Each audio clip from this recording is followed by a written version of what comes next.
नमस्कार भावांनो आणि बहिणींनो, रँकसूत्रा या यूट्यूब चॅनलवरती सर्व प्रेक्षकांचे, सर्व भावांचे, बहिणींचे पुन्हा एकदा मनापासून खूप खूप स्वागत।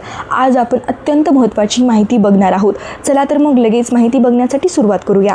मुख्यमंत्री माझी लाडकी बहीण योजनेचे स्टेटस तपासताना अनेक वेबसाईटवर तांत्रिक बिघाड, टेक्निकल एरर होतो किंवा अनेक महिला आपला पासवर्ड विसरतात। तुमच्या पासवर्ड विसरला असेल तर काय करायचं? पासवर्ड विसरल्यास नवीन पासवर्ड कसा बनवाल? जर लॉग इन करताना इनव्हॅलिड पासवर्ड दाखवत असेल तर खालील स्टेप्स फॉलो कराव्यात। पोर्टलवर जा। फर्स्ट ऑफ ऑल पोर्टलवर जा। पायरी 1 नंबरची आहे, योजनेच्या अधिकृत वेबसाईटवर म्हणजे ladki-bahin.maharashtra.gov.in वर जाऊन ॲप्लिकंट लॉग इनवर क्लिक करा। आता फॉरगॉट पासवर्डवर क्लिक करा। लॉग इन बटनाच्या अगदी खाली निळ्या अक्षरात फॉरगॉट पासवर्ड म्हणजे पासवर्ड विसरलात असा पर्याय दिसेल, त्यावर क्लिक करा। मोबाईल नंबर प्रविष्ट करा। तुम्ही फॉर्म भरताना जो मोबाईल नंबर वापरला होता तो अचूक नंबर टाका आणि सेंड OTP बटनावर क्लिक करा। आता OTP भरा। त्याच्यानंतर 4 नंबरची पायरी आहे, तुमच्या मोबाईलवर आलेला 4 किंवा 6 अंकी OTP रकान्यात भरा आणि व्हेरीफाय करा। नवीन पासवर्ड तयार करा। क्रिएट न्यू पासवर्ड पायरी 5 नंबरची। आता स्क्रीनवर नवीन पासवर्ड सेट करण्याचा पर्याय येईल, तिथे तुमचा नवीन पासवर्ड टाका। उदाहरणार्थ निशा @123 अशा स्वरूपात, ज्यात इंग्रजी अक्षरे, अंक आणि स्पेशल कॅरेक्टर असेल। पायरी 6 नंबरची आहे, लॉग इन करा। पासवर्ड रिसेट झाल्याचा मेसेज आल्यावर पुन्हा मुख्य लॉग इन पेजवर जाऊन नवीन पासवर्डच्या मदतीने लॉग इन करा। वेबसाईटवर एरर आल्यास काय करावे?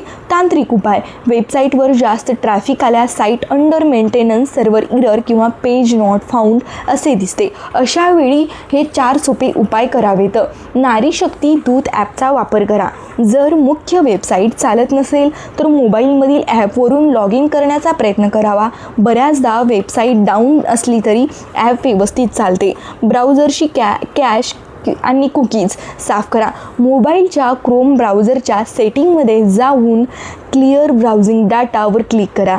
यामुळे जुना डेटा निघून जातो आणि वेबसाईट लगेच उघडते। आता इकोग्निटो मोड वापरा। क्रोम ब्राउझरमध्ये वरती दिलेल्या 3 डॉट्सवर क्लिक करून न्यू इकोग्निटो टॅब गुप्त विंडो उघडा आणि त्यात वेबसाईट सर्च करा। यामुळे एरर येण्याची शक्यता खूप कमी होते। योग्य वेळेची निवड। दुपारी किंवा संध्याकाळी सर्व्हरवर खूप लोड असतो, त्यामुळे अर्जाचे स्टेटस तपासण्यासाठी सकाळी 7च्या आधी किंवा रात्री 9 नंतरचा वेळ निवडावा। यावेळी वेबसाईट अतिशय वेगाने चालते। बहिणींनो, जर पासवर्ड विसरल्यास सेंड OTP वर क्लिक करूनही मोबाईलवर OTP येत नसेल तर समजून घ्या की सर्व्हर डाऊन आहे। अशा वेळी काही वेळ थांबून पुन्हा प्रयत्न करा। तरीही अडचण आल्यास तुमच्या जवळच्या सेतू केंद्रात जाऊन आपला मोबाईल नंबर सांगून स्टेटस तपासून घ्या। ही तुम्हाला माहिती कशी वाटली ते मला कमेंट सेक्शनमध्ये नक्की सांगा आणि माझ्या चॅनलला लाईक, सबस्क्राईब आणि शेअर करण्यासाठी विसरू नका। भेटूया पुढच्या व्हिडिओमध्ये नवीन माहिती घेऊन, नवीन अपडेटसोबत। तोपर्यंत बाय।